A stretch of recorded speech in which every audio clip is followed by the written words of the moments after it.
হঠাৎ আমার টনক নড়বড়ে উঠল, যেন আমি বিভোর ঘুমে আচ্ছন্ন ছিলাম। দুনিয়ার মোহমায়া এতটা ঢোক করেছে যে ভুলেই গিয়েছি আমার বাস্তব জীবনের কথা।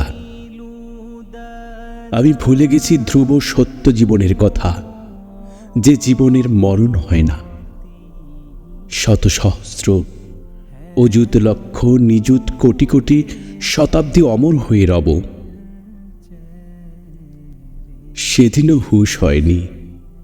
প্রতিদিন মুয়াজ্জিন ডেকে গেছেন। ফজর, জোহর, আসর, মাগরিব, ঈশা বয়ে যায়, প্রতি অক্তে কল্যাণের পথে ডেকে যায়। আমি না শোনার ভান করে জাগতিক ব্যস্ততা নিয়ে মুগ্ধ ছিলাম। বন্ধু বান্ধবী নিয়ে গভীর মগ্ন ছিলাম। নির্বোধের মতো পান করেছি শরাব, নিকোটিনের ধোঁয়ায় দূষিত করেছি প্রকৃতির পরিবেশ। আজ এই শেষ বেলায় আমার টনক নড়ছে, আফসোস করছি। আমি ফিরে যেতে পারছি না শৈশবে, আমি ফিরে যেতে পারছি না কৈশোরে, আমি ফিরে যেতে পারছি না যৌবনে। এখন আমি জীবন সন্ধ্যার সন্ধিক্ষণে। আজ বিবেকের দংশনে হচ্ছি জর্জরিত। প্রতিনিয়ত ক্ষতবিক্ষত হচ্ছে অন্তরাত্মা।